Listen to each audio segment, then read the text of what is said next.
সেনাপ্রধানের নেতৃত্বে এক বিরল দৃশ্য। সেনাবাহিনীর অ্যাকশন শুরু হয়ে গেছে। বিএনপি ধরা খাওয়া শুরু করেছে। বিএনপি পালানোর জায়গা পাবে না।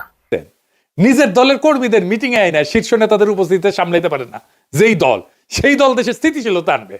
কুজার হয়েছে স্থিত হয়ে শোয়ার শখ। বিএনপির একটাই লক্ষ্য, আওয়ামী লীগের পুনর্বাসন। ব্যানে ব্যানে করছি না, দেখে দিচ্ছি, আসে। ধর্মীয় ওয়াজ হচ্ছে, সেখানে মা বোন বলতে পারেন, কিন্তু লাগাতারে আপনি যখন আপনার কথার 99% সময়ই নারীকে নারী হিসেবে উল্লেখ না করে আপনি যখন মা এবং বোন বলবেন, সেটাতে আমার সমস্যা আছে।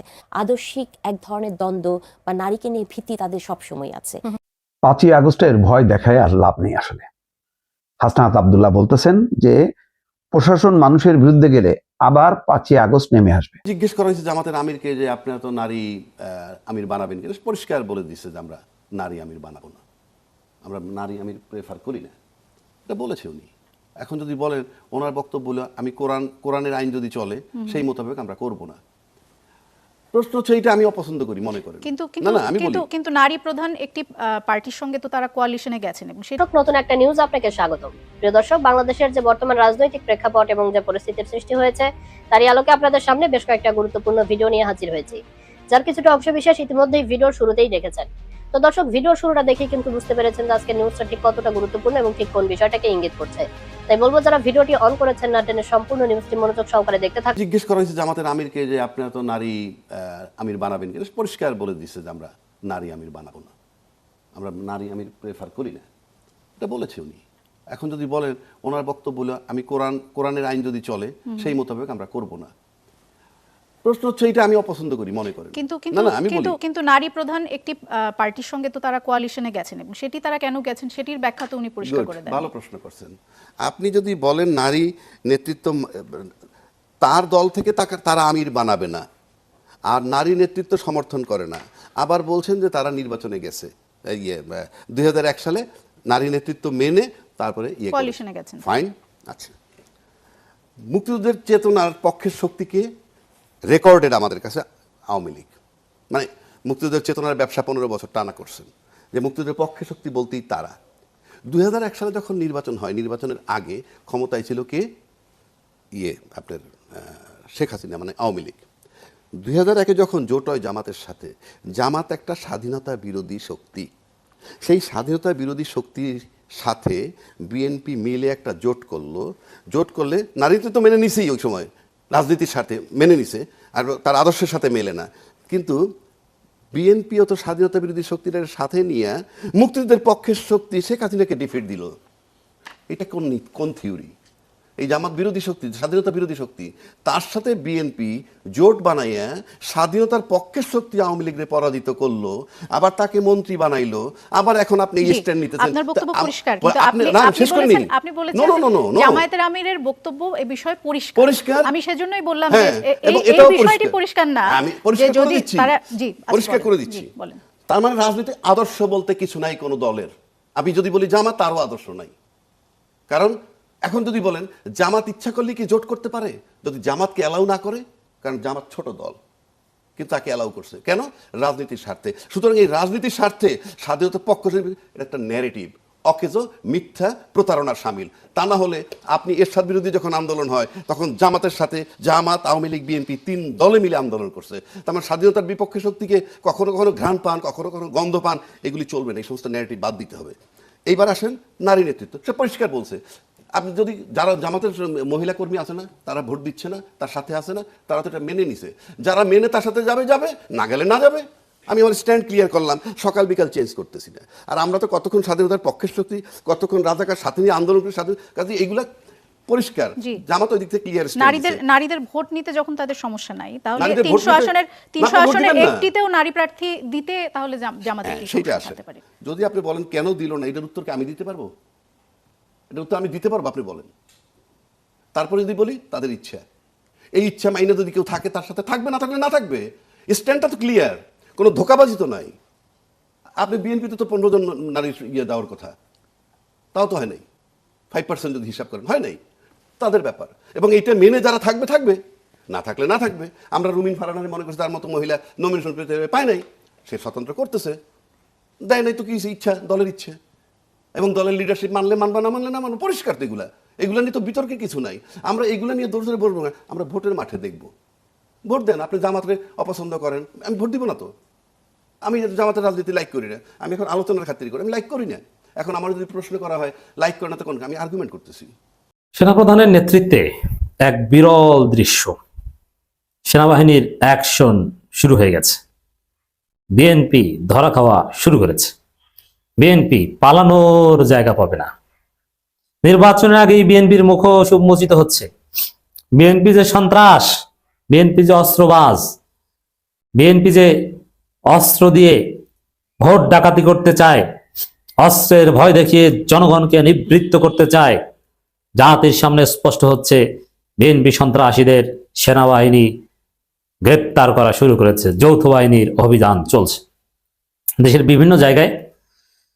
দর্শক, বাস্তবতা হচ্ছে যে যদি প্রকৃত সন্ত্রাসীদের ধরা শুরু করে, বিএনপি আর খুঁজে পাওয়া যাবে না, এগুলো বেশিরভাগই সন্ত্রাসী। তবে যতটুকু অভিযান চালানো হচ্ছে, বিএনপি ধরা পড়ছে, অস্ত্র সহ ধরা পড়ছে। দর্শক, প্রথমে সেনাপ্রধানের একটা নির্দেশনার কথা বলি। সেনাপ্রধান জরুরি ভিত্তিতে নির্দেশনা দিয়েছে পুরো সেনাবাহিনীকে যে নিরপেক্ষভাবে দায়িত্ব পালন করতে হবে। এবং আমরা বিশ্বাস করি সেনাবাহিনীর কিছু অফিসার ভারতপন্থী হলো, জুনিয়র অফিসাররা যারা মাঠে দায়িত্ব পালন করবেন এরা নিরপেক্ষ, এদের মধ্যে পেশাদারিত্ব আছে। সেই জায়গায় সেনাপ্রধানের যে নির্দেশ, যে নিরপেক্ষভাবে দায়িত্ব পালন করতে হবে, এটা তাৎপর্যপূর্ণ। কিন্তু সেনাবাহিনীকে উল্টাপাল্টা বা ভিতর থেকে তথ্য লিক করা, কচুকাতি সাংবাদিককে তথ্য দেওয়া, এগুলো কিছু দুষ্কৃতিকারী কর্মকর্তা করে, কিন্তু ওভারঅল মাঠে যারা কাজ করে তারা কিন্তু পেশাদার।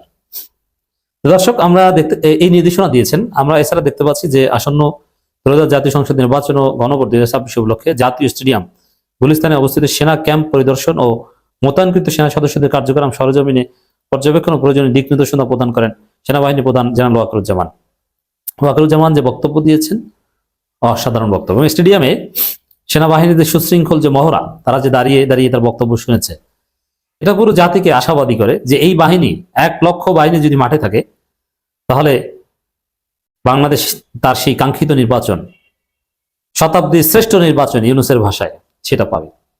সেনাবাহিনী যারা, অন্য কেউ এই পরিস্থিতি স্বাভাবিক রাখতে পারবে না। পুলিশের পক্ষে সম্ভব নয়, এই জন্য এত তাড়াতাড়ি নির্বাচন হওয়া উচিত হয়নি। উচিত ছিল পুলিশ ফাংশনাল হবে পুরোপুরি, আইন শৃঙ্খলা পরিস্থিতি একদম স্বাভাবিক হবে, স্থানীয় সরকার নির্বাচন হবে, সরকারের সক্ষমতা বাড়বে, মানুষ আরো সিভিলাইজড হবে, নির্বাচন সম্পর্কে মানুষ অভিজ্ঞতা লাভ করবে স্থানীয় সরকার নির্বাচনের মাধ্যমে, এরপরে জাতীয় নির্বাচন হওয়া উচিত ছিল। যেহেতু এটা হয়নি, পুলিশ এখনো আগের মতো বা স্বাভাবিক অবস্থায় ফিরেনি, এই জন্যে সেনাবাহিনী আমাদের ভরসা। যদিও মাঠে থাকবে যে পরিমাণ সেনাবাহিনী, এটা অপর্যাপ্ত। তবে এর মধ্যে বিশেষ দিক আছে। 1 লাখ সেনা সদস্য মোতায়েন থাকবে। প্রথমবারের মতো ভোট কেন্দ্রের আঙিনে পর্যন্ত টহল দেবে সেনাবাহিনী। এর মানে একদম ভোট কেন্দ্রের আঙিনে পর্যন্ত থাকবে। রিজার্ভ ফোর্স হিসেবে দূরে থাকবে, 18 সালের মতো, বিষয়টা ওরকম নয়। তারা ভোট কেন্দ্রে আঙিনে পর্যন্ত থাকবে, এতেই মানুষ উজ্জীবিত হবে, মানুষ সাহস পাবে। সেনাবাহিনী ভোট কেন্দ্রের আঙিনে পর্যন্ত টহলে থাকলেই অপরাধীরা ভয় পাবে, ভোট চোরেরা ভয় পাবে, ভোট ডাকাতরা ভয় এটা করতে পারবে না। কারণ ভেতর থেকে খবর পেলেই তো তারা দৌড়ে আসবে, দৌড়ে যে ভোট চুরি করতে চাইবে বিএনপি, তার পাছা লাল করে দিবে।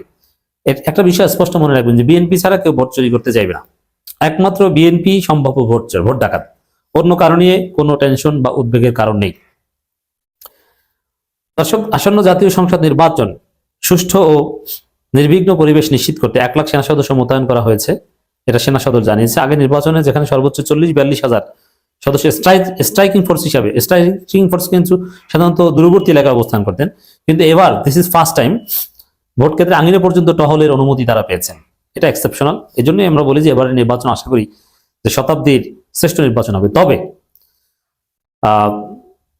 বিএনপি পরিবেশ নষ্ট করছে এবং সিভিল অ্যাডমিনের একটা অংশ বিএনপির পক্ষে কাজ করছে, কিন্তু সব ছাপিয়ে সেনাবাহিনীর দৃঢ়তায় আমরা বিশ্বাস করতে চাই একটা সুষ্ঠু নির্বাচন হবে।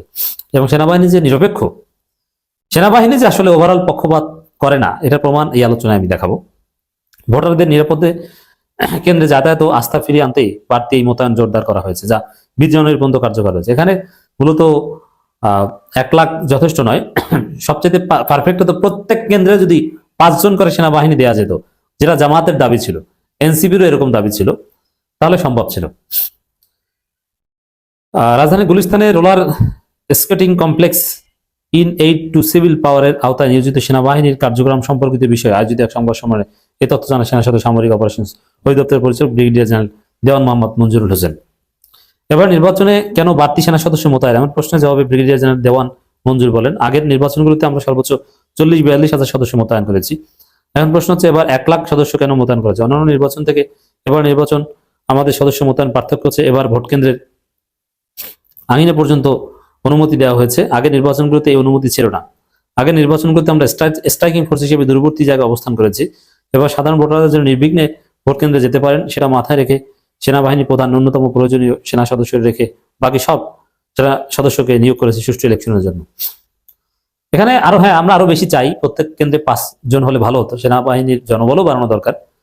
কিন্তু তারপরও দেশের একদম সেনাবাহিনী কিছু ফিক্সড নিয়ম আছে, একটা নির্দিষ্ট সংখ্যক সেনাবাহিনী তাদের ক্যান্টনমেন্টের ভিতরে বা বিভিন্ন জায়গায় ডিপ্লয়মেন্ট অবস্থায় সবসময় রাখতে হয়, কারণ কোন সময় কি অঘটন ঘটে যায় বলা যায় না, সেনাবাহিনী একটা রুলস এর মধ্যেই চলতে হয়।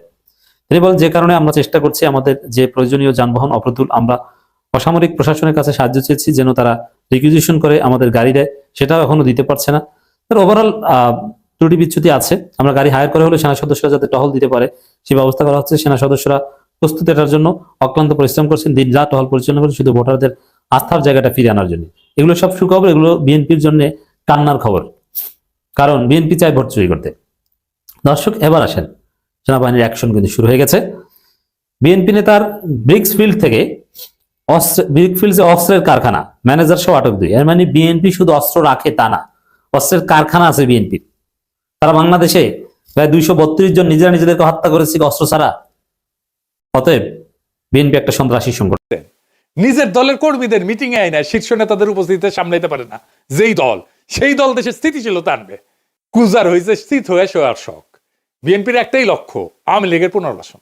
ব্যানে ব্যানে করছি না, দেখে দিচ্ছি, আসেন। আমরা আগে দেখতাম না মুখ ফসকায় বিএনপির সবাই জয় বাংলা স্লোগান দিত, আওয়ামী লীগের লোকেরা যেগুলো বিএনপির ঢুকেছে তারা এখন প্রকাশ্যে বিএনপির নির্বাচনী জনসভায় জয় বাংলা স্লোগান দেয়। শোনেন, যদি মৃত্যু হয় আমি এই মঞ্চ থেকে 1000 বার বলবো জয় বাংলা, জয় বাংলা, জয় বাংলা। আমরা কি বাংলাদেশের জয় চাই না? তাহলে জয় বাংলা সমস্যা কি?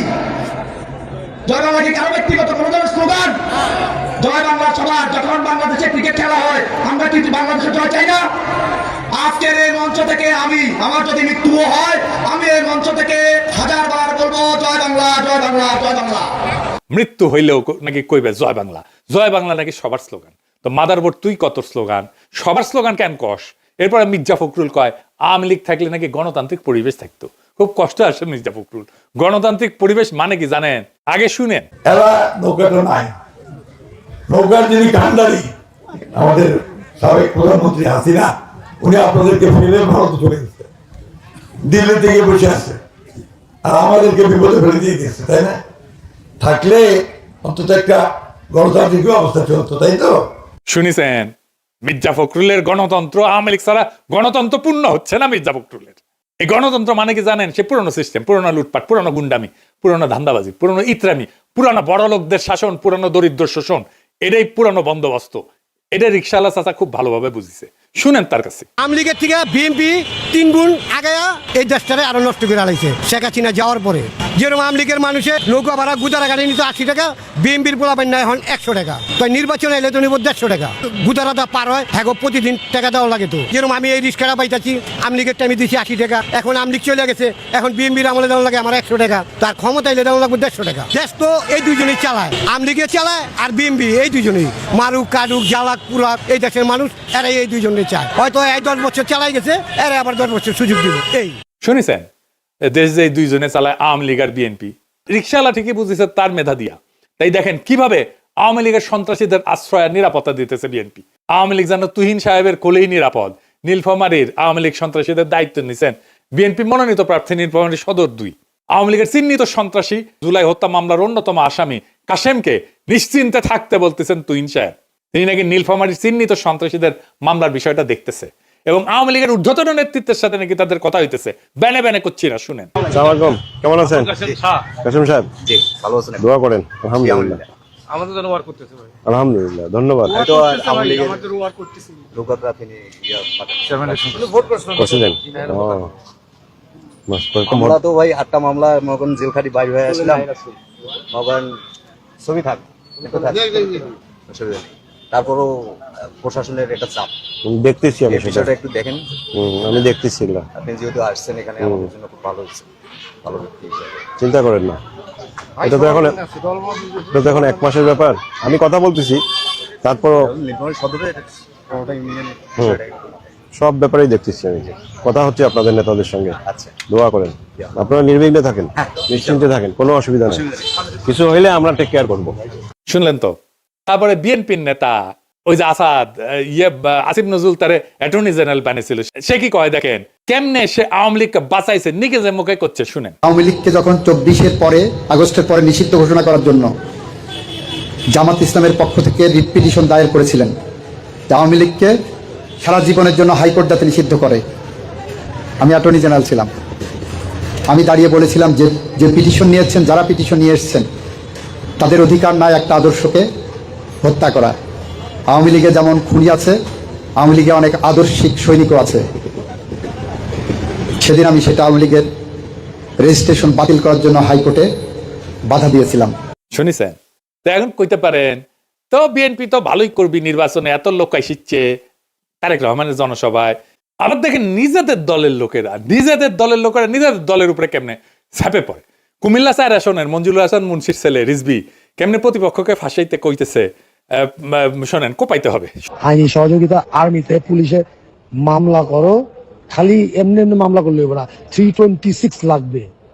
326 যদি তোমার না করতে পারো, একটা হিরিঞ্চি লও, আর 1000 টাকা দাও, আর হাতে কোপ দাও, 8-10টা সিলি দাও, 326 করা। রিমন সুমন মতিন বাল থাল যা আছে সব গুলাকে চলে যাবে, এইটা করো। কিন্তু 326 মিনিমাম আর ওভার, নাহলে কিন্তু মামলা করার লাভ নাই।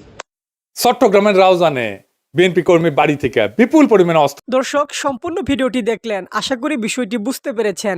এ নিয়ে আপনার গুরুত্বপূর্ণ মন্তব্যটি অবশ্যই কমেন্ট বক্সে জানিয়ে দিবেন। ধন্যবাদ।